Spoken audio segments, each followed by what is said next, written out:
Hello dear students, कैसे हैं आप। मैं आपका मेंटर अरविंद आर्य आसान फिजिक्स में आपका स्वागत करता हूं।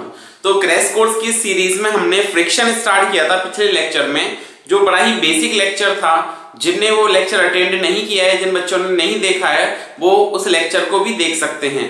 उसके आगे आपको चीजें ज्यादा अच्छे से समझ में आएंगी। तो फटाफट से आसान फिजिक्स को लाइक कीजिए, शेयर कीजिए और सब्सक्राइब कीजिए। और आज हम स्टार्ट करते हैं अपना सेकंड टॉपिक फ्रिक्शन में पार्ट 2। ठीक है, तो पार्ट 2 में फ्रिक्शन में हम क्या पढ़ेंगे।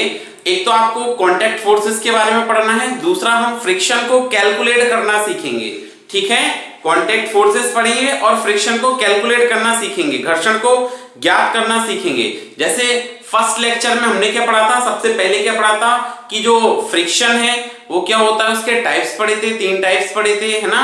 फ्रिक्शन के कितने टाइप्स पढ़े थे हमने, 3 टाइप पढ़े थे। घर्षण के 3 प्रकार पढ़े थे, कौन कौन से, dry friction, internal friction, fluid friction. फिर हमने पढ़ा था ड्राई फ्रिक्शन में भी इसके 2 टाइप्स होते हैं, स्टैटिक और डायनेमिक्स। स्टैटिक में हमने पढ़ा था कि अप्लाइड फोर्स ये क्या होता है, सेल्फ एडजस्टिंग फोर्स होता है। स्टैटिक फ्रिक्शन फोर्स, स्थैतिक घर्षण बल क्या होता है, स्वयं द्वारा ये क्या होता है, परिवर्तित होता रहता है, बाह्य बल पर निर्भर करता है। ये एक्सटर्नल फोर्स पर डिपेंड करता है। एक्सटर्नल फोर्स की वैल्यू आप जैसे जैसे चेंज करते जाओगे, बाह्य बल का मान आप जैसे जैसे बदलते जाओगे, फ्रिक्शन फोर्स भी वैसे वैसे चेंज होता जाएगा। तो हमने पढ़ा था ये एक सेल्फ एडजस्टिंग फोर्स है। ठीक है, स्वयं द्वारा समायोजित बल है। अगर स्थैतिक घर्षण की बात करें, स्टैटिक फ्रिक्शन की बात करें, तो स्वयं द्वारा समायोजित बल है। लेकिन ऐसा कब तक होता है, लिमिटिंग कंडीशन तक होता है। हमने पढ़ा था सीमांत घर्षण की अवस्था तक ये सारी स्थिति रहती है। किस स्थिति तक रहती है, सीमांत घर्षण तक, लिमिटिंग फ्रिक्शन तक रहती है। उसके बाद हमने काइनेटिक फ्रिक्शन पढ़ा था। तो काइनेटिक फ्रिक्शन में जो एक्चुअल फ्रिक्शन की वैल्यू है वो पहले से थोड़ा डिक्रीज हो जाती है और बॉडी क्या होती है, मूव करने लगती है, चलने लगती है। ये पढ़ा था हमने। अब देखिए आगे बात करते हैं इसके। ठीक है, तो आगे बात करें, ये हमारा फर्स्ट का हल्का सा रिकैप देखा हमने, फर्स्ट लेक्चर का रिकैप देखा हल्का सा। अब हम इसके आगे बात करते हैं। देखिए आगे बात करें तो हम ये कांटेक्ट फोर्सेस के बारे में बात कर रहे हैं, कांटेक्ट फोर्स फाइंड आउट कर रहे हैं। कंसीडर, हमने ऐसा माना है, कंसीडर किया कि a body of mass small m placed on the horizontal surface, एक m द्रव्यमान का कोई पिंड है जिसको क्षैतिज सतह पर रखा है। m द्रव्यमान का एक पिंड है जिसको हमने क्या किया, क्षैतिज सतह पर रखा है। A body of mass small m placed on the horizontal surface. ठीक है, अब इसको हॉरिजॉन्टल सरफेस पर रखा है, m द्रव्यमान का पिंड एक क्षैतिज सतह पर रखा है। तो आपने ऐसा पढ़ा था कि अगर इसको यहां रखा तो यहाँ पे कांटेक्ट फोर्सेस कौन कौन से एक्ट करेंगे। तो सबसे पहले अगर हम केवल सिंपली वेट की बात करें, बॉडी का वेट वर्टिकली डाउनवर्ड होगा और वो कितना होगा, W = mg। इस पर हमने F एक्सटर्नल फोर्स लगाया, बाह्य बल लगाया F। ठीक है, F एक्सटर्नल फोर्स लगाया, बाह्य बल लगाया। अब क्या होगा, जैसे आपने एक्सटर्नल फोर्स लगाया तो ये बॉडी मूव करना चालू करेगी। इस वेट को कौन बैलेंस करेगा, नॉर्मल रिएक्शन। और नॉर्मल रिएक्शन अविलंब प्रतिक्रिया बल, नॉर्मल रिएक्शन। और ये कैसा फोर्स है, ये कांटेक्ट फोर्स है, ये संपर्क बल है। जैसे हमने पढ़ा फ्रिक्शन भी कैसा फोर्स है, कांटेक्ट फोर्स है, कांटेक्ट फोर्स है।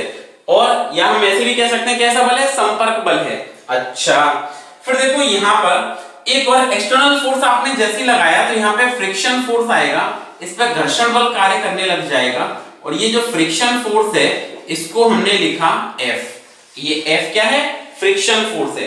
तो हम यहाँ पे बात करें, आपने कौन कौन सी चीजें लिखी, N क्या है, नॉर्मल रिएक्शन, अविलंब प्रतिक्रिया बल। नॉर्मल रिएक्शन फोर्स है, कैसा बल है, अविलंब प्रतिक्रिया बल है। और F जो आप बात कर रहे हो यहाँ पे, F क्या है आपके पास, फ्रिक्शन फोर्स है। F कौन सा फोर्स है, फ्रिक्शन फोर्स है। कौन सा बल है, घर्षण बल है। ठीक है, ये समझ आया। अब इन दोनों का, एक कांटेक्ट फोर्स आपका फ्रिक्शन लग रहा है, दूसरा कांटेक्ट फोर्स नॉर्मल रिएक्शन लग रही है। एक संपर्क बल कौन सा है, घर्षण बल है, और दूसरा संपर्क बल कौन सा है, अविलंब प्रतिक्रिया बल है। तो अगर हम यहाँ पे रिजल्टेंट संपर्क बल निकालें, परिणामी संपर्क बल निकालें, रिजल्टेंट कांटेक्ट फोर्स कैलकुलेट करें तो वो कुछ ऐसे आ जाएगा, रिजल्टेंट कांटेक्ट फोर्स। ठीक है, ये आपका रिजल्टेंट कांटेक्ट फोर्स हो जाएगा, ये रिजल्टेंट कांटेक्ट फोर्स हो जाएगा। और इसकी वैल्यू देखते हैं हम कितनी आती है। ये आपका जो रिजल्टेंट कांटेक्ट फोर्स है, परिणामी जो कांटेक्ट फोर्स है वो कितना होगा, परिणामी संपर्क बल कितना होगा उसको हम कैलकुलेट कर सकते हैं, परिणामी संपर्क बल को। तो ये आपने क्या किया, इसको एक्सटेंड कर लिया। एक्सटेंड करने के बाद ये हो जाएगा आपका, तो हमने यहाँ पे क्या किया, ये रिजल्टेंट कांटेक्ट फोर्स के लिए इस तरह से आपका ये रिजल्टेंट बन जाएगा, इनका रिजल्टेंट कुछ ऐसे आ जाएगा, ठीक है, परिणामी ऐसे आ जाएगा, और ये आपका आ जाएगा F सरफेस, रिजल्टेंट फोर्स जो सरफेस पे एक्ट करेगा। तो इसकी वैल्यू क्या होनी चाहिए, तो आप देखो यहाँ पे suppose that this is an angle theta, ये वाला एंगल जो है आपके पास वो कितना है, थीटा है। तो आप देखो ये दोनों कैसे एक्ट कर रहे हैं, परपेंडिकुलर टू ईच अदर, एक दूसरे के कैसे कार्य कर रहे हैं, लंबवत लग रहे हैं, एक दूसरे के कैसे हैं, लंबवत है, एक दूसरे के कैसे हैं, परपेंडिकुलर हैं। और जब परपेंडिकुलर में दो क्वांटिटीज होती हैं, दो वेक्टर क्वांटिटीज होती हैं, तो रिजल्टेंट कैसे कैलकुलेट करते हैं, रूट के अंदर कैसे कैलकुलेट करते हैं, कांटेक्ट फोर्स कैलकुलेट करेंगे सरफेस का, सरफेस पर कांटेक्ट फोर्स कैलकुलेट किया तो कांटेक्ट फोर्स कितना आया आपका, रूट में कैसे कैलकुलेट करते हैं, n square plus f square, ऐसे ही तो निकालते हैं हम, a square plus b square plus 2ab cos theta. अब cos 90 डिग्री है तो वो वाला टर्म 0 हो जाएगा, तो ये क्या बना, n square plus f square. अच्छा, अगर इस सरफेस का जो फ्रिक्शन कॉफिशिएंट है, घर्षण गुणांक है, वो म्यू हो, फ्रिक्शन कॉफिशिएंट कितना हो, म्यू, घर्षण गुणांक इसका कितना है, म्यू है, और अगर घर्षण गुणांक इसका म्यू हो गया तो आपका जो फॉर्मूला बना वो क्या बना, n square plus mu n, इसका भी क्या, होल स्क्वायर। साइड में लिख लो क्योंकि friction F equal to mu n होता है, F इक्वल टू क्या होता है, म्यू n। सॉरी, आप इसको सॉल्व करते हैं तो ये बनेगा क्या, n square plus mu square n square, n square को आप कॉमन ले लो इसमें से, तो आपका कांटेक्ट फोर्स मिल गया, n स्क्वायर कॉमन आ गया, ये बना 1 प्लस म्यू स्क्वायर। फाइनली आपने फाइनल वैल्यू कैलकुलेट कर दी सरफेस पे कांटेक्ट फोर्स की, कांटेक्ट फोर्स कितना आ गया सरफेस पर, n रूट से बाहर आ जाएगा और रूट में क्या बचेगा, 1 plus mu square. This is the answer, क्या बनेगा, 1 प्लस म्यू स्क्वायर। तो ये आपका कांटेक्ट फोर्स एक्ट करता है सरफेस पर, संपर्क बल कार्य करता है, इतना संपर्क बल लगेगा। तो कभी आपसे कैलकुलेट करने को कहा जाए तो सिंपल फॉर्मूला है कांटेक्ट फोर्स का फ्रिक्शन में, यहाँ पे जो कांटेक्ट फोर्स वर्क करेगा, जो कांटेक्ट फोर्स होगा जो फ्रिक्शन में, वो आप क्या लिखेंगे, F of surface equal to N under root 1 plus mu square. Mu क्या है, कोफिशिएंट ऑफ फ्रिक्शन है, म्यू क्या है, कोफिशिएंट ऑफ फ्रिक्शन है, घर्षण गुणांक है, म्यू क्या है आपके पास में, घर्षण गुणांक है, कोफिशिएंट ऑफ फ्रिक्शन है, ठीक है।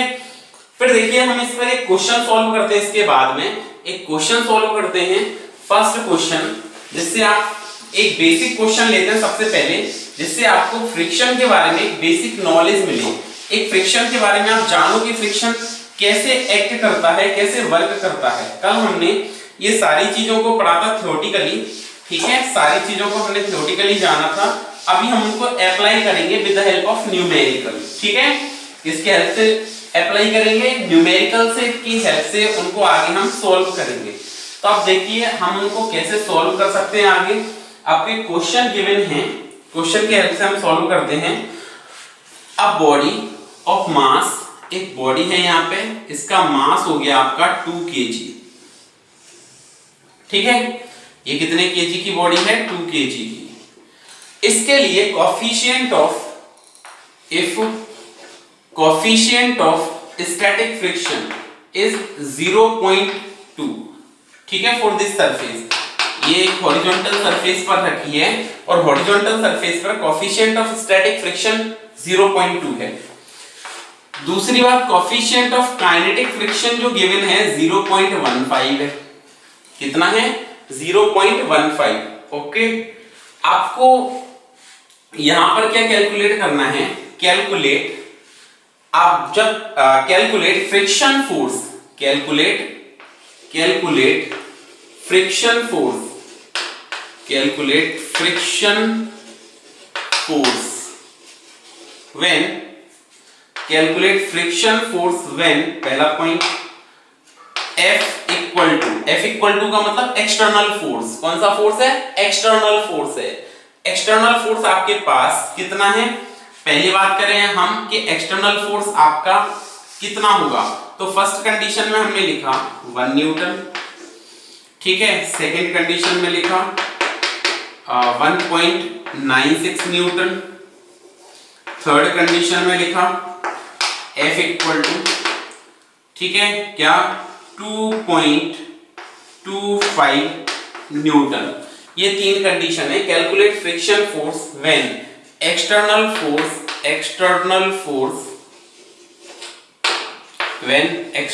Force F equal to 1 newton, 1.96 newton और 2.25 न्यूटन। अच्छा, if body move on the surface, एक और कंडीशन दी है, if body moves on the surface, then calculate its acceleration. Moves on the surface, then calculate its acceleration. Then calculate its acceleration. अगर ये body जो है वो सरफेस पर मूव कर जाती है, चल जाती है, तो आपको उसका एक्सेलरेशन भी बताना है। If body moves on the surface, then also calculate the acceleration of body. समझ आया? अगर बॉडी सरफेस पर मूव कर जाती है तो आप उसका एक्सेलरेशन भी फाइंड आउट करेंगे। इसको आप ऐसा करें 1 kg ले लें, 1 kg, ओके, कितना लिखें, 1 kg। अब हम इसको सॉल्व करते हैं। देखिए, ध्यान दीजिए, बड़ा ही बेसिक प्रॉब्लम है लेकिन फ्रिक्शन समझने के लिए काफी अच्छा क्वेश्चन है। देखिए, इसके सॉल्यूशन में हम क्या जानेंगे, ये आपकी एक सरफेस है, इस सरफेस पर हमने क्या किया, 1 kg की बॉडी रखी है। एक बॉडी हो गई कितने की, 1 kg की। जब इस सरफेस पर आप 1 kg की बॉडी रखेंगे तो इसका वेट कैसे एक्ट करेगा, वर्टिकली डाउनवर्ड, और वो कितना होगा, W equal to mg। m की वैल्यू क्या है, 1 है, g की वैल्यू क्या होती है, 9.8। तो आपने इसको सॉल्व किया तो ये 9.8 न्यूटन आ गया। रिएक्शन फोर्स कैसे लगेगा, इसका अपवर्ड लगेगा, n, ठीक है। अब आपने एक्सटर्नल फोर्स ऐसे लगाया बॉडी पर, ये कौन सा फोर्स लगाया आपने बॉडी पर, एक्सटर्नल फोर्स लगाया है, तो फ्रिक्शन ऑब्वियसली इसके अपोजिट एक्ट करेगा, घर्षण बल इसके विपरीत दिशा में कार्य करेगा, ये फ्रिक्शन फोर्स हो गया। फिर से ध्यान दें, आपको क्या कहा था कि ये 1 किलोग्राम की बॉडी है, किसी क्षैतिज सतह पर रखी है, स्टैटिक घर्षण गुणांक 0.2 है और गतिक घर्षण गुणांक 0.5 है, ठीक है। तब आपको जब बाह्य बल का मान ये दिया गया है तब आपको फ्रिक्शन फोर्स कैलकुलेट करने थे इन कंडीशंस में। और एक और कंडीशन है कि अगर ये चलती है तो इसका, ये बॉडी मूव करती है तो इसका त्वरण चाहिए, इसका एक्सेलरेशन फाइंड आउट करना है, ठीक है। If body moves on the surface then we have to also calculate acceleration of body. अच्छा, तो जब भी इस टाइप का क्वेश्चन आए, सबसे पहली अप्रोच जो आपको होगी वो मैक्सिमम फ्रिक्शन फोर्स कैलकुलेट करोगे। और मैक्सिमम फ्रिक्शन कौन सा फ्रिक्शन होता है, लिमिटिंग फ्रिक्शन होता है। अगर कल का लेक्चर आपने देखा था, वो ग्राफ पढ़ा था, तो पहले एक्सटर्नल फोर्स को इंक्रीज करने पर ग्राफ स्ट्रेट लाइन में बढ़ता है, फिर लिमिटिंग फ्रिक्शन में मैक्सिमम हो जाता है, उसके बाद उसकी वैल्यू स्लाइटली डिक्रीज हो जाती है और काइनेटिक फ्रिक्शन प्रोड्यूस होता है। तो सबसे पहले कौन डिसाइड करेगा कि चलेगी या नहीं चलेगी, लिमिटिंग फ्रिक्शन डिसाइड करेगा। तो first of all we have to calculate limiting friction. इस टाइप की प्रॉब्लम को जो सॉल्व करने का सबसे पहला मेथड है, वो आप क्या करोगे, इसका लिमिटिंग फ्रिक्शन कैलकुलेट करोगे। तो F maximum is equal to FL, ठीक है, लिमिटिंग फ्रिक्शन कैलकुलेट कर रहे हो, is equal to friction force की वैल्यू क्या होती है, म्यू n। अब स्टैटिक टाइप का होता है ये, तो mu s into n। n आप यहां से देखें तो आपका n जो है वो क्या बनेगा, n किसके इक्वल होगा, n आपका बनेगा यहां से क्या, n होगा किसके इक्वल, 9.8 के इक्वल होगा। n किसके इक्वल होगा, 9.8 के इक्वल होगा। अच्छा, तो आपने पढ़ा mu s into n। Mu s की वैल्यू क्या है, स्टैटिक फ्रिक्शन की वैल्यू क्या है, 0.2 इंटू ये कितना है आपके पास में, 9.8 है, ठीक है। तो आपका जो मैक्सिमम आएगा, F मैक्स आएगा, या आप कह सकते हैं जो लिमिटिंग फ्रिक्शन फोर्स होगा उसको आप सॉल्व करेंगे तो 16, 1, 18 और 1, 19, तो यह जाएगा 1.96 न्यूटन। कितना आ जाएगा, 1.96 न्यूटन। इतना मैक्सिमम फोर्स लगेगा, इतना मैक्सिमम फोर्स एक्ट करेगा। ये लिमिटिंग फ्रिक्शन की कंडीशन हो गई, ये लिमिटिंग फ्रिक्शन आ गया आपका। अब देखिए फर्स्ट ऑफ ऑल सबसे पहले आपने कितना लगाया, 1 न्यूटन लगाया। अब ये 1 न्यूटन का एक्सटर्नल फोर्स इससे तो कम है ना, 1 न्यूटन का फ्रिक्शन फोर्स, 1 न्यूटन का फ्रिक्शन फोर्स ये मैक्सिमम लिमिटिंग फ्रिक्शन से तो कम है ना, तो बॉडी मूव नहीं कर पाएगी, क्योंकि इधर कितना लग रहा है, इधर की तरफ फोर्स कितना लग रहा है 1.96 और आप एक्सटर्नल कितना लगा रहे हो 1 न्यूटन, तो एडजस्ट हो जाएगा, ये बॉडी मूव नहीं कर पाएगी। तो हम यहाँ पे क्या लिखेंगे, फर्स्ट कंडीशन में क्या लिखेंगे, व्हेन, फर्स्ट आपका क्या है आंसर कि when external force is 1 Newton, when external force is 1 newton, external force F equal to 1 newton, then क्या होगा आपका फ्रिक्शन फोर्स जो होगा, फ्रिक्शन फोर्स जो होगा वो एक्सटर्नल फोर्स के इक्वल हो जाएगा, क्योंकि स्टैटिक फ्रिक्शन प्रोड्यूस होगा, then static friction is produced, static friction is produced, static friction is produced, ठीक है, is produced and body will not move, is produced। इस स्थिति में जब बाह्य बल 1 न्यूटन है तो स्थैतिक घर्षण उत्पन्न होता है, स्थैतिक घर्षण उत्पन्न होता है और जो वस्तु है वो गति नहीं करती है, body will not be moved, वस्तु क्या करेगी, गति नहीं करेगी। अच्छा, वस्तु गति नहीं करेगी तो क्या होगा, तो आप ध्यान दीजिए, अगर ये बॉडी मूव नहीं करेगी तो यहाँ पे क्या कंडीशन बनेगी, ये आप इस यहाँ पे लिख लीजिए म्यू एस की वैल्यू आपके पास 0.2 है और म्यू के की वैल्यू 0.15 है, ठीक है, ये याद रखिएगा। अब देखिए जैसे हमने इसको आगे सॉल्व किया तो आपने देखा कि एक्सटर्नल फोर्स तो 1 न्यूटन है और फ्रिक्शन फोर्स की जो लिमिट है वो क्या है 1.96। अब आप एक्सटर्नल फोर्स 1 न्यूटन का लगा रहे हो और लिमिट तो 1.96 है, तो क्या बॉडी आपकी मूव कर पाएगी, बॉडी मूव करेगी क्या, नहीं करेगी, और नहीं करेगी तो हम क्या कह सकते हैं, so static friction is produced, hence आप ऐसे कह सकते हैं कि स्टैटिक फ्रिक्शन, ठीक है, is equal to what, external force. Static friction जो बल है, स्थैतिक घर्षण बल है, वो किसके इक्वल हो जाएगा, बाह्य बल के इक्वल हो जाएगा और वो कितना होगा 1 न्यूटन होगा। ये पहली कंडीशन है, कितना होगा वो 1 न्यूटन होगा, कितना हो जाएगा 1 न्यूटन, ये फर्स्ट कंडीशन है। क्यों, बिकॉज यहां पर जो आपका लिमिटिंग फ्रिक्शन है it is greater than the external force, limiting friction की वैल्यू जो है वो बाह्य बल से ज्यादा है, इस कारण से यहाँ पे स्टैटिक फ्रिक्शन प्रोड्यूस होगा, स्थैतिक घर्षण होगा, तो उसकी वैल्यू क्या होगी 1 न्यूटन, क्योंकि ये सेल्फ एडजस्टिंग होता है और हमने पढ़ा था इनिशियली स्ट्रेट लाइन होता है, जैसे जैसे ये बढ़ेगा एक्सटर्नल फोर्स, फ्रिक्शन फोर्स बढ़ेगा। और ग्राफ में हमने ये भी पढ़ा था कि इस टाइप से ये लीनियरली बढ़ेगा तो ये एंगल 45, जितना ये उतना ही ये बढ़ेगा, ठीक है, ऐसे पढ़ा था। अब देखिए इसके आगे, ये फर्स्ट कंडीशन हो गई। सेकेंड कंडीशन की बात करें, बी पार्ट की बात करें तो F इक्वल टू क्या है आपके पास 1.96, तो हम क्या लिखेंगे व्हेन F एक्सटर्नल, मतलब एक्सटर्नल फोर्स जो है आपके पास वो 1.96 न्यूटन है, देन और आपका मैक्सिमम कितना है, लिमिटिंग भी कितना है 1.96 है, तो when external force equal to 1.96 then limiting friction is produced, then limiting friction is produced, limiting friction is produced, limiting friction is produced, और लिमिटिंग फ्रिक्शन प्रोड्यूस्ड होगा, लिमिटिंग फ्रिक्शन प्रोड्यूस्ड होगा, तो आप यहां पे क्या कह सकते हैं कि F external is equal to F L equal to 1.96। इस कंडीशन में जो फ्रिक्शन होगा वो कितना होगा 1.96 होगा, कितना होगा 1.96 होगा, ये लिमिटिंग फ्रिक्शन की कंडीशन हो गई। अब भी बॉडी मूव नहीं करेगी, यहाँ पे बॉडी मूव नहीं करेगी, it tends to move, body कैसे होगी, टेंड्स टू मूव, चलने का प्रयास करेगी, चलेगी नहीं, क्या करेगी, चलने का प्रयास करेगी, the body will tends to move, समझ आया। फिर देखिए नेक्स्ट पार्ट है इसका कि एक्सटर्नल फोर्स आपने कितना लगाया 2.25 न्यूटन, एक्सटर्नल फोर्स क्या लगाया है 2.25 न्यूटन है। अच्छा, तो एक्सटर्नल फोर्स जब आपका 2.25 न्यूटन है तब हम इसकी कंडीशन देखते हैं कि क्या होगी। लिमिटिंग को याद रखना 1.96 आया है, लिमिटिंग फ्रिक्शन कितना आया आपका 1.96 आया है। अब हमको ये देखना है कि जब 2.25 न्यूटन लगाया तो बॉडी तो मूव करनी चाहिए, है ना, बॉडी क्या करनी चाहिए, यहाँ पे मूव करेगी, और अगर बॉडी मूव करेगी तो क्या होगा, एक्सेलरेशन प्रोड्यूस्ड होगा। अब वो एक्सेलरेशन, वो त्वरण कितना होगा, वस्तु गति करेगी तो त्वरण कितना होगा ये देखना है।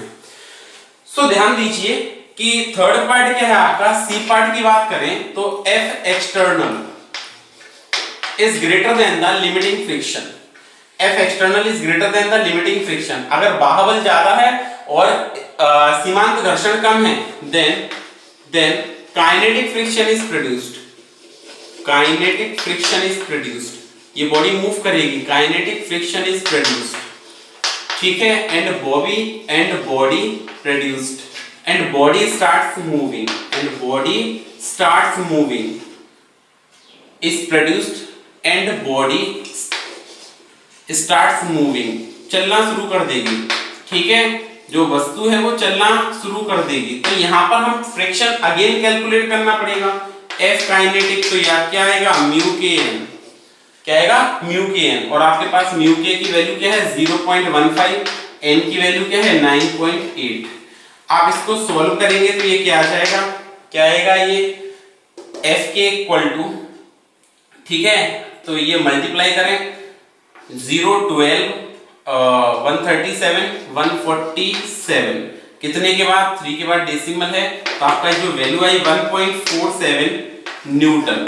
यहाँ पे काइनेटिक फ्रिक्शन प्रोड्यूस्ड होगा। इस कंडीशन में क्या होगा, काइनेटिक फ्रिक्शन प्रोड्यूस्ड होगा और उसकी वैल्यू क्या आएगी 1.47 न्यूटन। ओके, तो इस कंडीशन में आपका एक्सटर्नल फोर्स जब 2.25 न्यूटन है तो काइनेटिक फ्रिक्शन प्रोड्यूस्ड होगा जिसकी वैल्यू 1.47 न्यूटन होगी।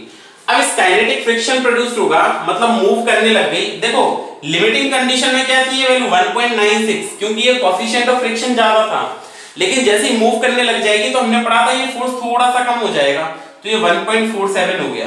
अब आपसे पूछा है कि अगर ये देखो एक्सटर्नल फोर्स 2.25 ये ज्यादा है और ये क्या है कम, तो बॉडी मूव करेगी और मूव करेगी तो एक्सेलरेशन प्रोड्यूस होगा।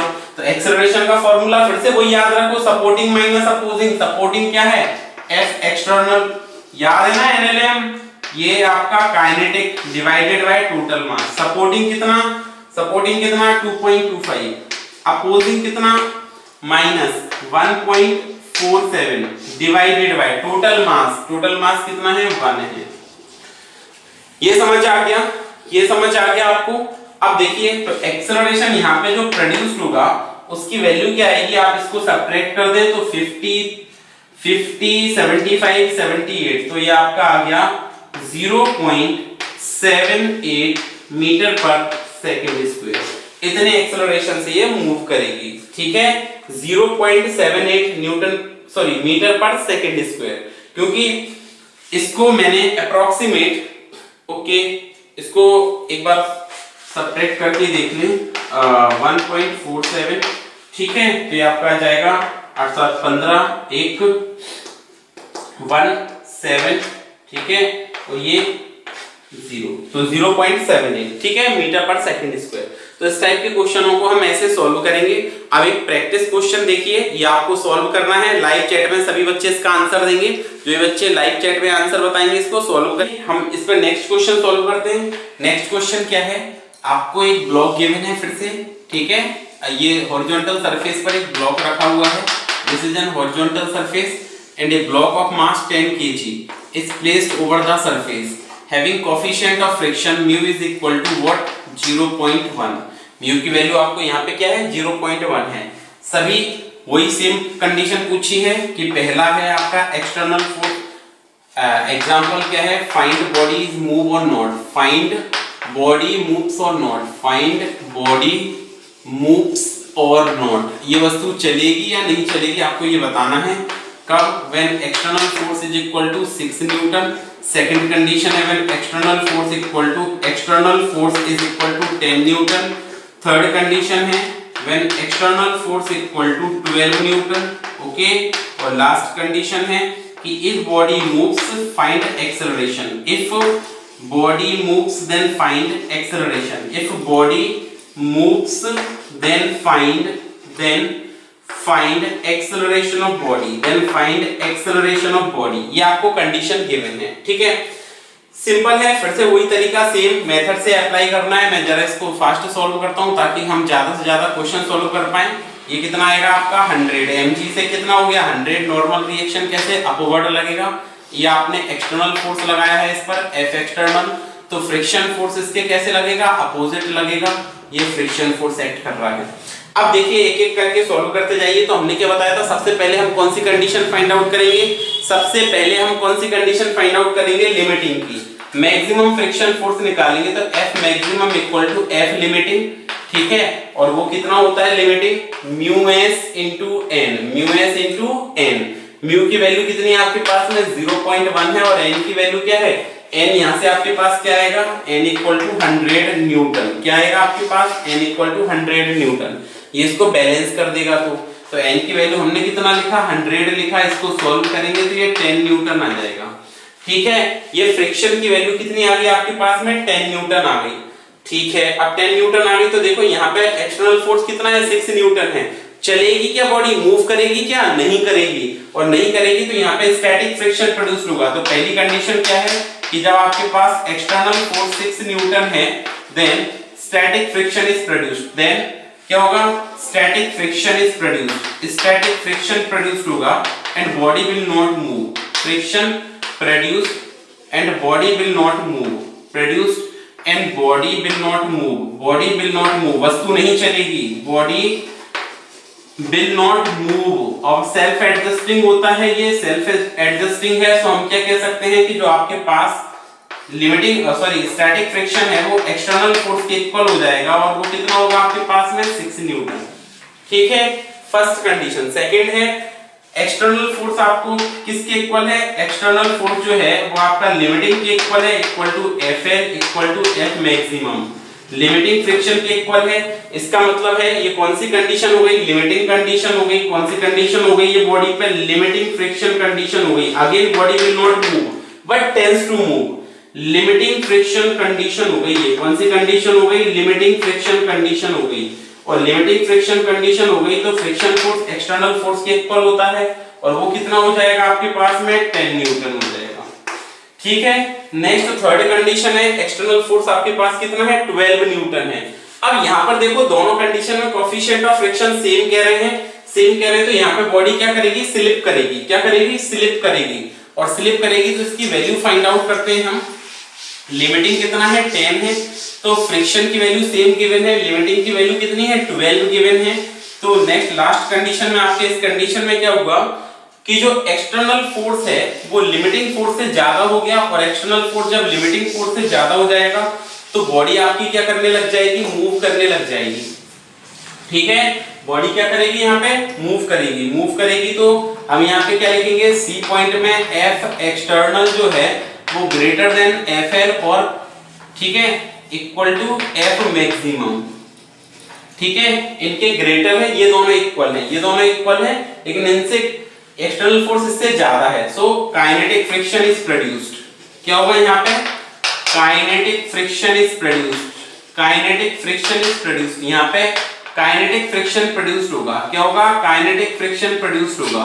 अगर काइनेटिक फ्रिक्शन प्रोड्यूस्ड हो रहा है तो क्या होगा, बॉडी एक्सेलरेट करेगी, एक्सेलरेट करेगी तो काइनेटिक फ्रिक्शन की वैल्यू होगी क्या, यहाँ पे काइनेटिक फ्रिक्शन क्या होगा, वही म्यू एन, म्यू एन। अब म्यू की वैल्यू सभी के लिए 0.1 है और एन की वैल्यू 100 है, तो आपको यहाँ पे अलग से कैलकुलेट करने की जरूरत नहीं थी, आप 10 न्यूटन कह सकते थे। अब आपको एक्सेलरेशन ऑफ बॉडी कैलकुलेट करना है। थर्ड में acceleration of body, kinetic friction is produced मतलब बॉडी मूव करेगी, ध्यान रखना। एक्सेलरेशन में सपोर्टिंग, सपोर्ट कौन कर रहा है, external force, minus opposing, opposing कौन है, kinetic friction force, divided by total mass, ठीक है। वैल्यू रखें, एक्सटर्नल फोर्स आपके पास कितना है 12 न्यूटन है, 10 डिवाइडेड बाय 10, ठीक है। तो एक्सेलरेशन आ जाएगा 2/10, डिवाइड लगा दो आप कितना, 0.2 मीटर पर सेकंड स्क्वायर, 0.2 मीटर पर सेकंड स्क्वायर। इस टाइप से हमने ये फ्रिक्शन का बेसिक कॉन्सेप्ट सीखा, उस पर हमने कुछ क्वेश्चन किए। अभी देखिए एक और, अभी हम क्या कर रहे हैं, हॉरिजॉन्टल फोर्स अप्लाई कर रहे हैं, बट फोर्स किसी एंगल पर एक्ट करे।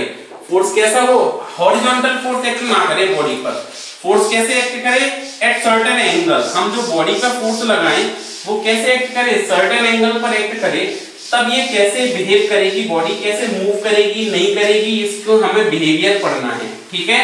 क्या बताया आपको, when force act at certain angle, जब बॉडी पर जो फोर्स है वो किसी पर्टिकुलर एंगल पर एक्ट करे, किसी सर्टेन एंगल पर एक्ट करे, तब बॉडी कैसे बिहेव करेगी ये देखना है हमको। ये मूव करेगी नहीं करेगी, ये सारी चीजें हम इसमें जानेंगे। तो ध्यान दीजिए, एक आपको हॉरिजॉन्टल सरफेस है, इस हॉरिजॉन्टल सरफेस पर, this is a horizontal surface, इस हॉरिजॉन्टल सरफेस पर एक बॉडी है आपके पास 10 केजी की। कितने की है? 10 केजी की। इसको हमने रख दिया, ये 10 केजी की बॉडी को रख दिया। इधर से हमने क्या किया, एक फोर्स लगाया, ठीक है, कितने एंगल पर? ये फोर्स लगाया हमने 37 डिग्री पर। ये हो गया आपके पास कितना? 20 न्यूटन। कोएफिशिएंट ऑफ फ्रिक्शन की बात करें सरफेस के लिए, तो आपके पास कोएफिशिएंट ऑफ फ्रिक्शन कितना है? Mu is equal to 0.2। ठीक है, आपसे पूछा गया है कि कैलकुलेट बॉडीज मूव और नॉट, और if bodies moves then calculate their acceleration. ठीक है, क्या है? Find if body is moving find its acceleration. If body moves on surface, body moves on surface, moves then calculate acceleration।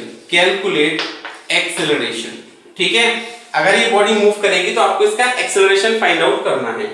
Okay, तो देखिए सबसे पहले हम क्या करेंगे, ये 20 न्यूटन का जो फोर्स लग रहा है, इधर देखिए हम इसका बढ़िया डायग्राम बनाते हैं। ये आपकी एक हॉरिजॉन्टल सरफेस हो गई। इस हॉरिजॉन्टल सरफेस पर आपने क्या किया, यहाँ पर एक बॉडी रखी, कितने केजी की है? ये 10 केजी की बॉडी है। ये एक बॉडी रख दी 10 केजी की। ओके, 10 केजी की बॉडी हो गई है। आपने इस पर कितना फोर्स लगाया है? 20 न्यूटन का फोर्स लगाया है। ये कितने एंगल पर लगाया है? 37 डिग्री पर। ये 37 डिग्री हो गया ये एंगल। ओके, ये कोएफिशिएंट ऑफ फ्रिक्शन जो आपको गिवन है इस कंडीशन में वो कितना है? 0.2 है। तो सबसे पहले इसकी कंडीशन कैलकुलेट करते हैं। अब देखो फोर्स वेरिएबल नहीं दिया, एक ही फोर्स लग रहा है इस पर। हम सबसे पहले इस 20 न्यूटन को रिजॉल्व करेंगे दो कंपोनेंट में। जैसे आप इसको दो कंपोनेंट बनाएंगे तो ये बनेगा 20 cos 37।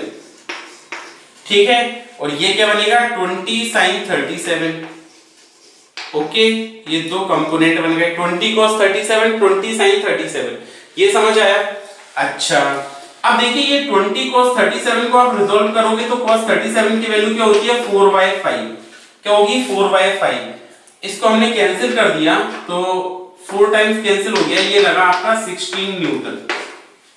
ठीक है, इसको सॉल्व करते हैं तो ये आपका सॉल्व हुआ तो ये आ जाएगा 20 इंटू साइन 37 क्या होता है? 3/5। ठीक है, क्या होता है? 3/5। साइन 37 3/5। अच्छा, जब इसको सॉल्व करेंगे तो 4 टाइम्स ये कितना आ जाएगा? 12 न्यूटन आ गया। ये 12 हो गया, वो 16 हो गया। अब देखो ये 12 न्यूटन मूव करेगी, इस 12 न्यूटन से मूव करेगी या नहीं करेगी, तो उसके लिए हमने कैलकुलेट किया। इस पर एक तो वेट एक्ट करेगा बॉडी का, और वो कितना होगा? mg, vertically downward. कितना होगा? mg। m की वैल्यू कितनी है? 10, और g कितना है? 10। तो ये कितना हो गया? 100 न्यूटन हो गया। इस पर नॉर्मल रिएक्शन कैसे एक्ट करेगा? अपवर्ड डायरेक्शन में ये नॉर्मल लगेगा। अब देखिए नॉर्मल डायरेक्शन में ही ये वाला 12 न्यूटन भी सेम डायरेक्शन में एक्ट कर रहे हैं दोनों। फ्रिक्शन कितना लगेगा? इसके अपोजिट लगेगा। अगर ऐसे मोशन हो रहा है बॉडी का तो फ्रिक्शन इसके अपोजिट लगना चाहिए मोशन ऑफ बॉडी के। अब हमको सबसे पहले तो ये कैलकुलेट करना है कि बॉडी मूव करेगी या नहीं करेगी, करेगी या नहीं करेगी, इसको कैलकुलेट करना है।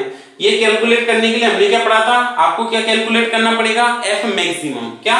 F maximum.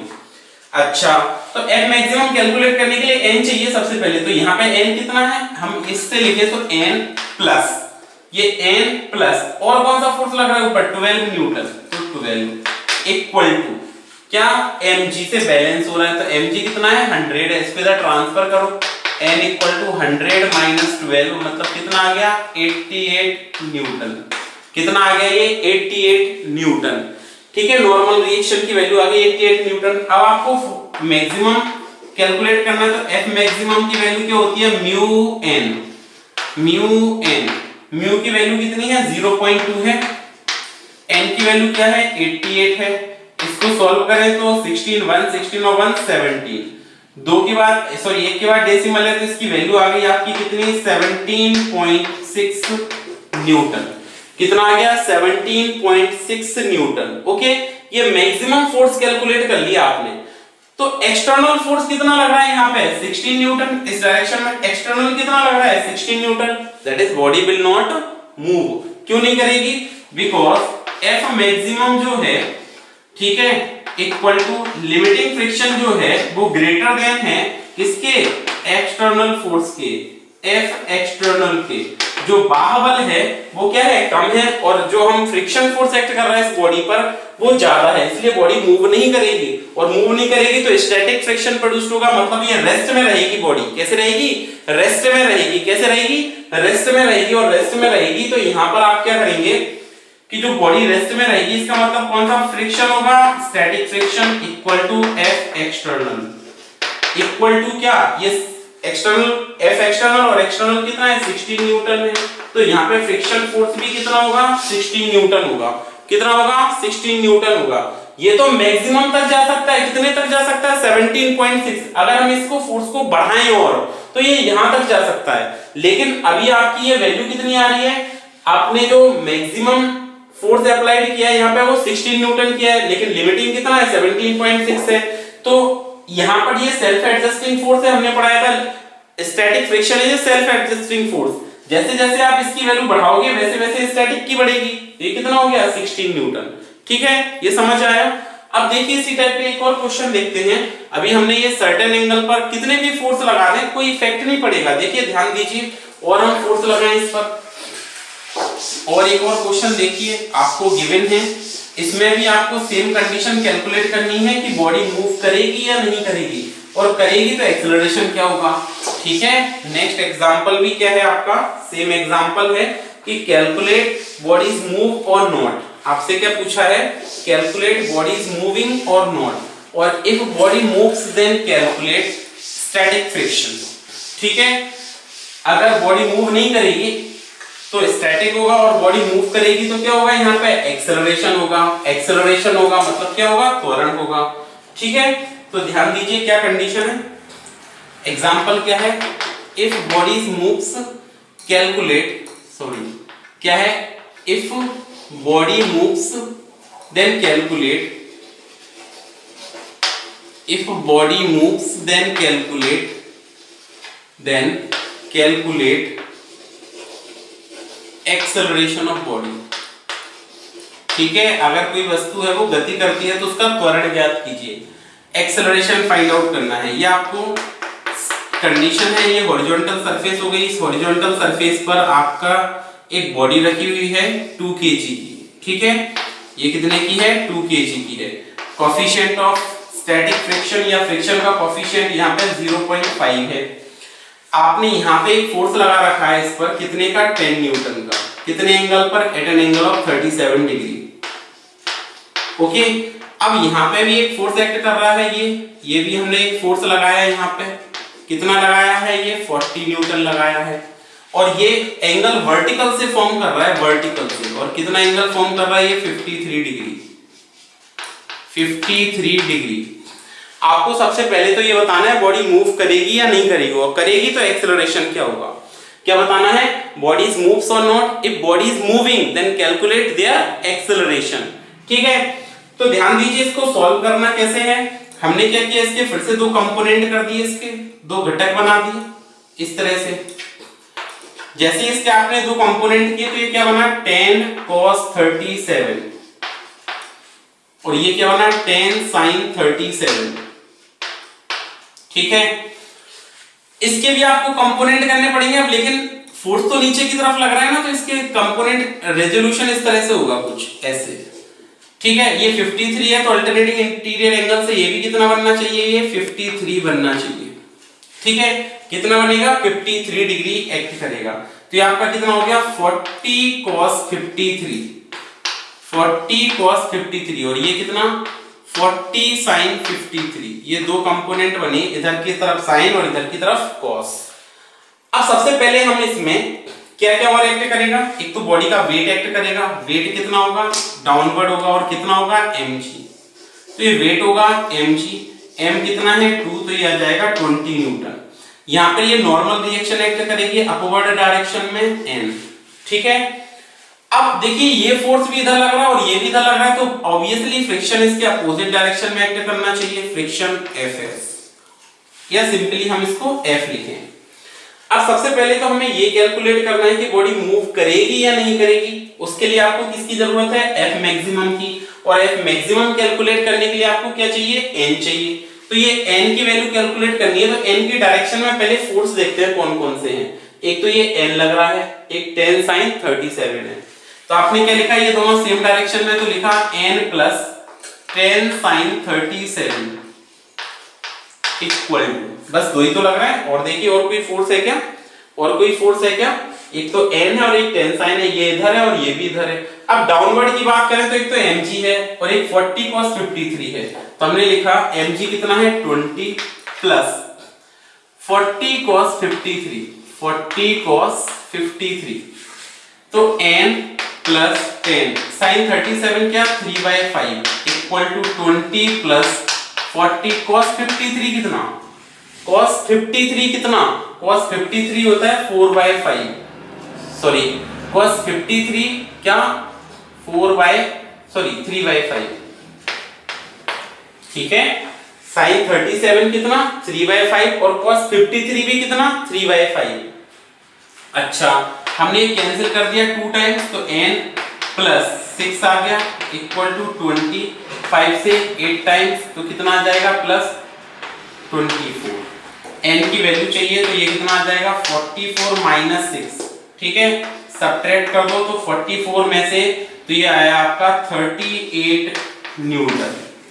नॉर्मल रिएक्शन कितना आया 38 न्यूटन। अच्छा अब ये 0.5 है मतलब 1/2 हो गया, तो आधा आ जाएगा, लेकिन हम कैलकुलेट कर लेते हैं, F मैक्सिमम कैलकुलेट करें। F मैक्सिमम क्या होता है म्यू n, म्यू कितना है 0.5 है, n कितना है 38 है। आप इसको सॉल्व करेंगे तो ये कितना आ जाएगा, इसको सॉल्व करेंगे अगर आप तो कितना आ जाएगा ये 19 न्यूटन, ठीक है 19 न्यूटन। तो F मैक्सिमम आया 19 न्यूटन। अब F मैक्सिमम अगर आपका 19 न्यूटन आया, बॉडी मूव करेगी नहीं करेगी ये डिपेंड करेगा इस एक्सटर्नल फोर्स पर। सो हमने इसके लिए F एक्सटर्नल भी कैलकुलेट कर दिया, एक्सटर्नल फोर्स कैलकुलेट किया, तो एक्सटर्नल फोर्स की डायरेक्शन किधर है, एक तो ये है tan cos 37, कितना है tan cos 37 और क्या है tan sin 37 है, sorry tan cos 37 plus 40 sin 53, 40 sin 53 value रखे 10 cos 37 की वैल्यू क्या होती है 4/5 प्लस 40 sin 53 की वैल्यू क्या होगी sin 53 की 4/5, ठीक है। अच्छा अब हम इसको सॉल्व कर लेते हैं, 5 से 2 टाइम्स कैंसिल हो गया, 5 से 8 टाइम्स कैंसिल हो गया, तो जो एक्सटर्नल फोर्स आ गया आपके पास में वो कितना आया है 4 2 जा 8 प्लस 32 कितना आ गया 40,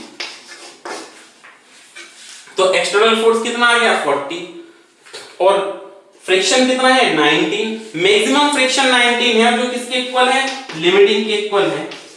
तो इसका मतलब ये अगर ये 40 है और ये 19 है तो बॉडी मूव करनी चाहिए, और मूव करेगी तो क्या होगा यहाँ पे एक्सेलरेशन प्रोड्यूस होगा, तो वो एक्सेलरेशन कितना होना चाहिए वो हम कैलकुलेट करते हैं। हमने पढ़ा था सपोर्टिंग कितना है 40 माइनस अपोजिंग कितना है 19 डिवाइडेड बाय टोटल मास कितना है 2, सब्ट्रैक्ट कर ले, इसको सब्ट्रैक्ट करेंगे तो कितना आ जाएगा 21/2, डिवाइड लगा दें तो ये जाएगा 10.5, कितना आ जाएगा 10.5 ओके मीटर पर second square, this is the answer.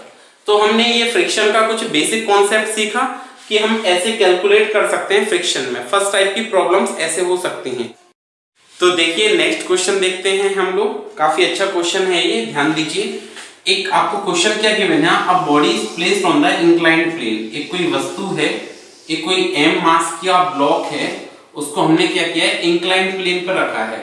A body is placed on the inclined plane, ठीक है, ये एक बॉडी है जो आपने कहाँ रखी है इंक्लाइंड प्लेन पर रखी है। ये एंगल जो आपका है यहाँ पे, ये एंगल हो गया आपका 37 degree, and the mass of the body is 10 kg, mass of body is 10 kg, it is placed on the inclined plane and coefficient of friction between the surfaces of body. ये जो body की surface जिस पर रखी है उसका coefficient of friction की value जो है म्यू इक्वल टू 0.7 है, 0.7 है। ठीक है, तो आपको फाइंड आउट क्या करना है यहाँ पे, आपको फाइंड पहला पॉइंट है फ्रिक्शन फोर्स और सेकंड है कांटेक्ट फोर्स ऑफ सरफेस जो इस पर कांटेक्ट फोर्स लगाएगी, जो नेट कांटेक्ट फोर्स लगाएगी सरफेस, वो कैलकुलेट करना है और एक फ्रिक्शन फोर्स कैलकुलेट करना है। ध्यान दीजिए, वेरी इजी क्वेश्चन। यहाँ पे क्या होगा, बॉडी का वेट डाउनवर्ड एक्ट करेगा और कितना हो जाएगा, W equal to mg, 10 kilogram की बॉडी है और g की वैल्यू भी 10, तो कितना आ गया, ये 100 आ गया। तो ये हो गया आपका पास 100 न्यूटन। अब ये 37 है तो ये एंगल भी इसका कितना बनेगा, 37 डिग्री बनेगा। अब अगर ये 37 डिग्री बना तो आप यहाँ पे क्या कर सकते हैं, इसके दो कंपोनेंट रिजॉल्व कर सकते हैं। हमने इसके दो कंपोनेंट का रेजोल्यूशन किया तो ये वाला कंपोनेंट आ गया आपका क्या, mg cos 37, और ये कंपोनेंट क्या आ गया आपके पास में, mg sin 37। अब ये जो कंपोनेंट है mg sin 37, ये जो कंपोनेंट है इसके कारण ये बॉडी नीचे की तरफ क्या होगी, स्लिप होगी, स्लाइड करेगी, मतलब फिसलेगी। तो फ्रिक्शन हम ऐसे अपोजिट लग गया इसके F। फिर इस सरफेस ने इस पर नॉर्मल रिएक्शन लगाया कैपिटल N, ये नॉर्मल रिएक्शन हो गया। ठीक है, अच्छा अब देखिए आपको इसमें क्या कैलकुलेट करना है, यहाँ पे क्या कैलकुलेट करेंगे आप, एक तो आपको फ्रिक्शन फोर्स कैलकुलेट करना है। तो फ्रिक्शन फोर्स कैलकुलेट करने के लिए आप F मैक्सिमम कैलकुलेट करें तो वो म्यू n के इक्वल होगा, और n आप किसको बैलेंस कर रहे हैं, mg cos 37 को। तो यहाँ पे n की वैल्यू क्या हो जाएगी, mg cos 37, mg cos 37, sin 37 3/5, cos 37 4/5, m कितना है आपके पास में 10 है और g की वैल्यू भी 10 हो गई, और ये क्या हो गया 4/5, डिवाइड लगा दें 2 टाइम्स कैंसिल हो गया, तो ये जाएगा 80 न्यूटन। n की वैल्यू क्या आ गई, नॉर्मल रिएक्शन आपके पास कितना आ गया, 80 न्यूटन।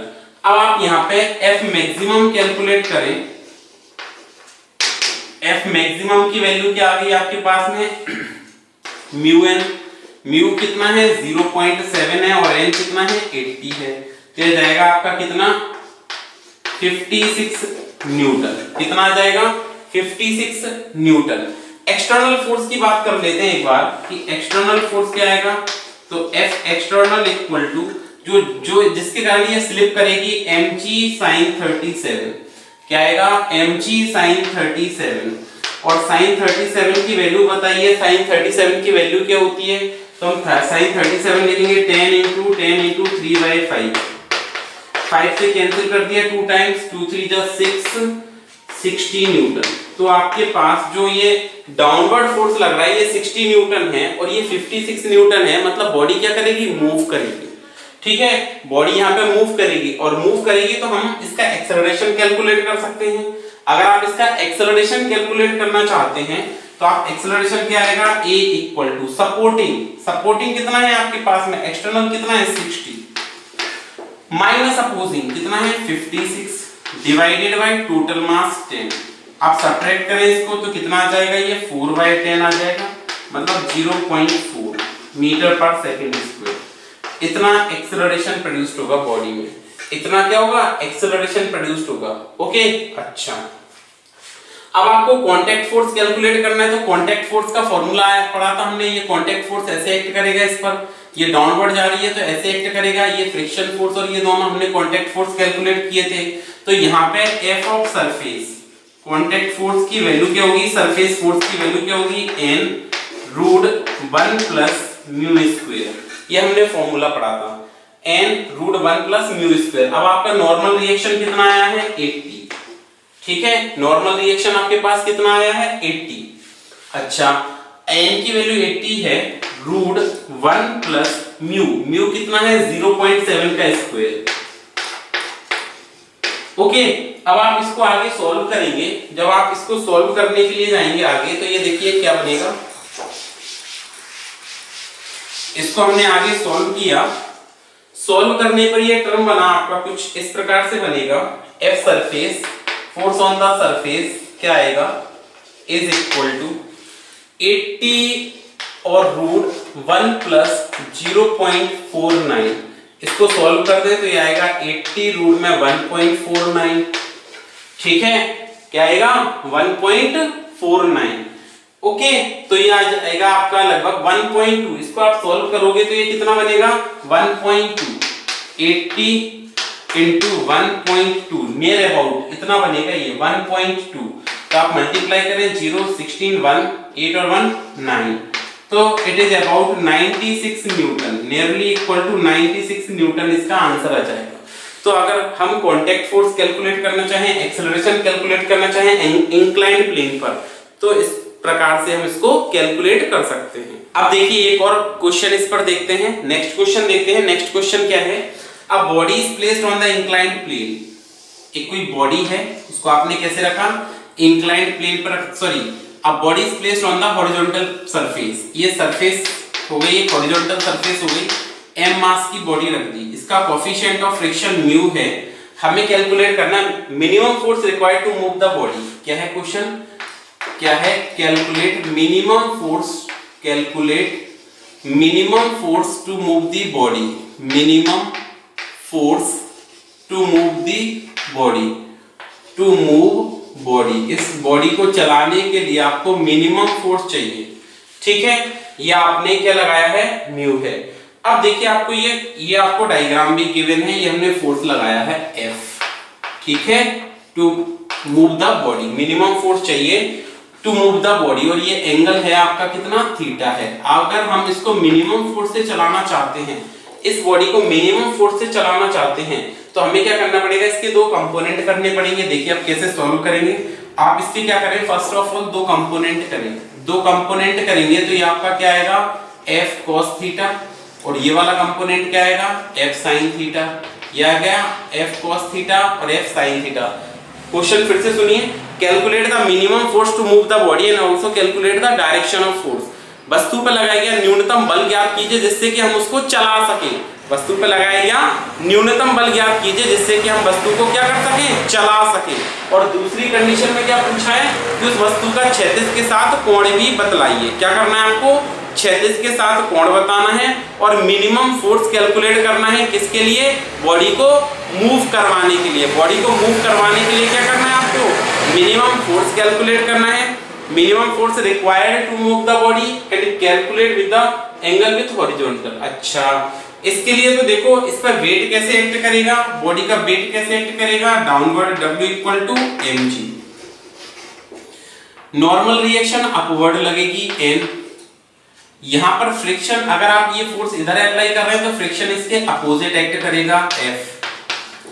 अब बॉडी को चलाने के लिए मिनिमम फोर्स चाहिए, तो सबसे पहले तो हम इसमें क्या कैलकुलेट करें, यहाँ पे F मिनिमम, ये तो n कैसे आएगा, n plus F sin theta, n plus F sin theta, ये वाला कंपोनेंट किसको बैलेंस करता है, mg को। तो यहां से आपने n की वैल्यू क्या कैलकुलेट की, n is equal to mg minus F sin theta, mg minus F sin theta, ये फर्स्ट इक्वेशन होगी।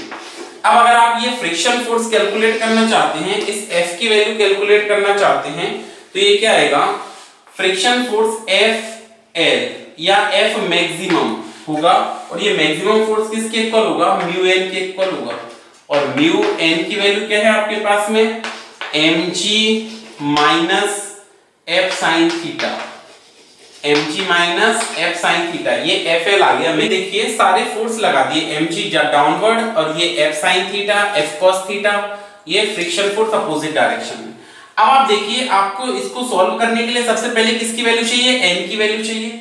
n की वैल्यू कैलकुलेट करेंगे तो n की डायरेक्शन में क्या है, n प्लस क्या है, n plus F sin theta is equal to n plus F sin theta is equal to what, mg।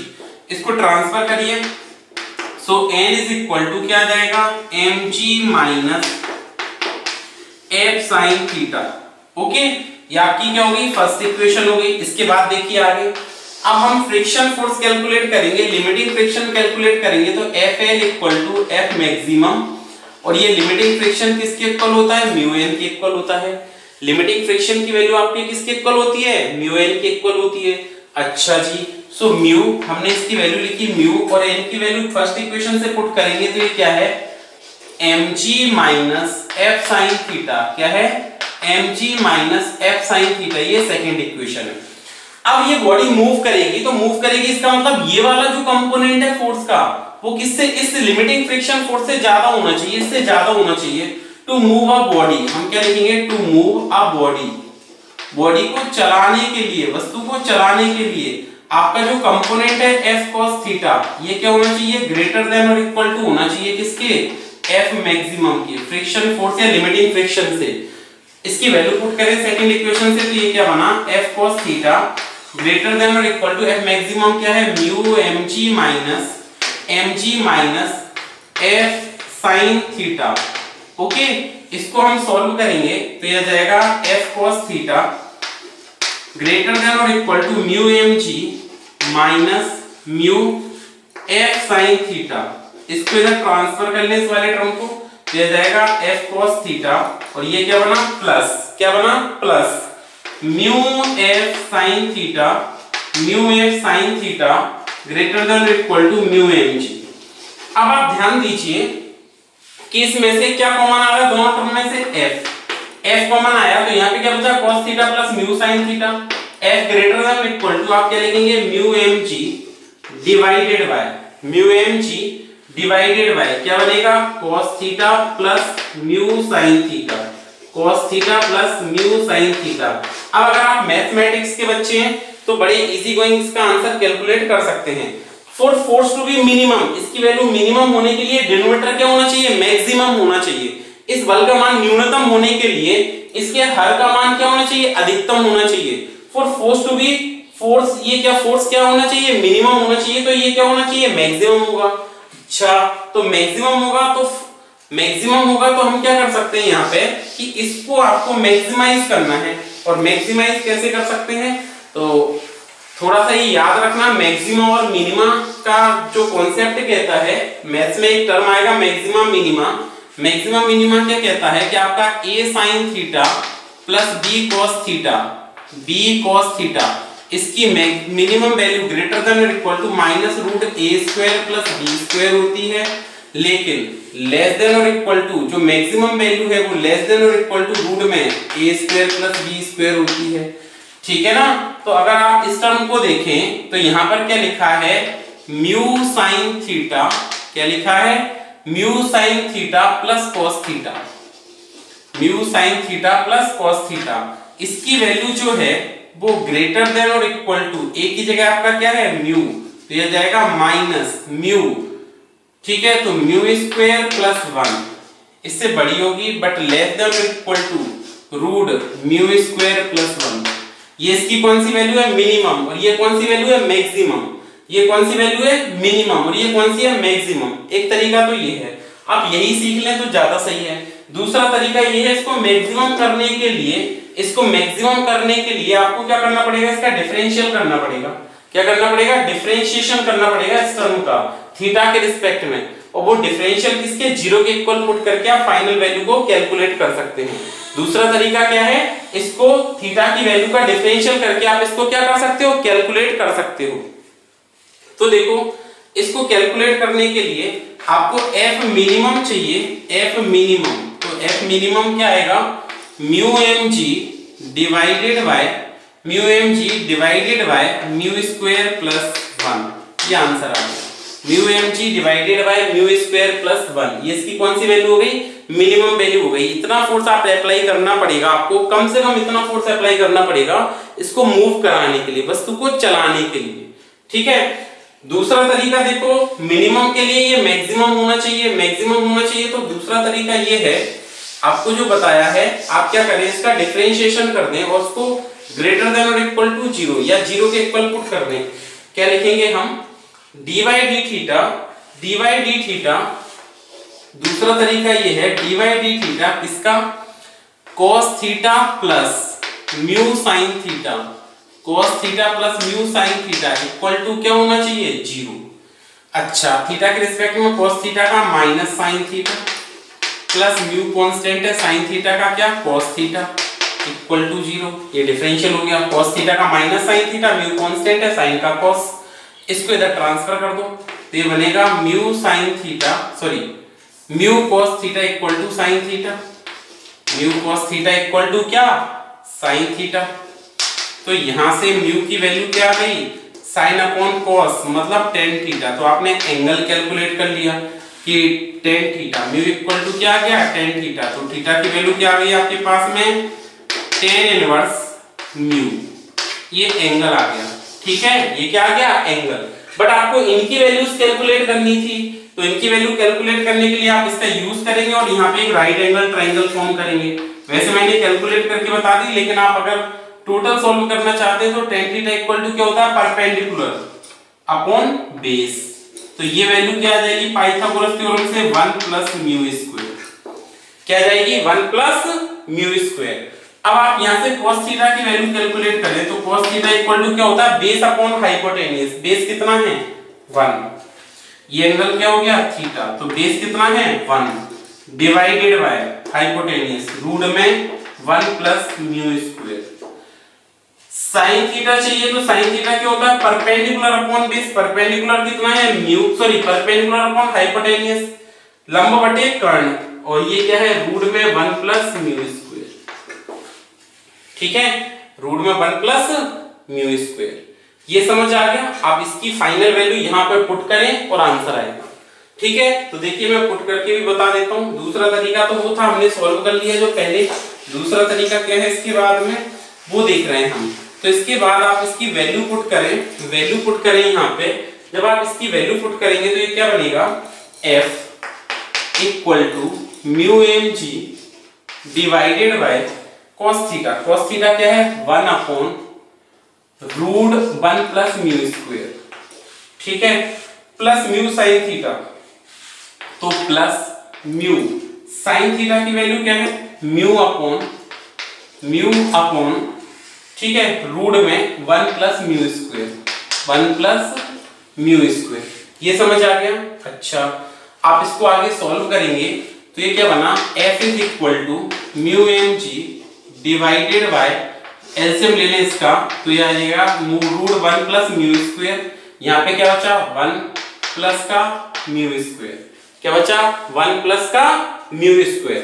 तो आपने क्या किया इसको, इसकी पावर 1 है, उसकी कितनी है 1/2 है, तो आपने क्या लिखा mu m g divided by इसकी पावर 1 है, इससे कैंसिल करोगे तो ये रूट लग जाएगा, यहाँ पे क्या जाएगा 1 प्लस म्यू स्क्वायर। तो हमने पहले भी कैलकुलेट कर लिया था, तो ऐसे भी आप इसको कैलकुलेट कर सकते हैं।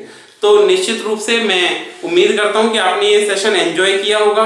तो फटाफट आसान फिजिक्स को लाइक कीजिए, शेयर कीजिए और अपने दोस्तों के साथ सब्सक्राइब कीजिए। तो पढ़ते रहिए, सुरक्षित रहिए। धन्यवाद।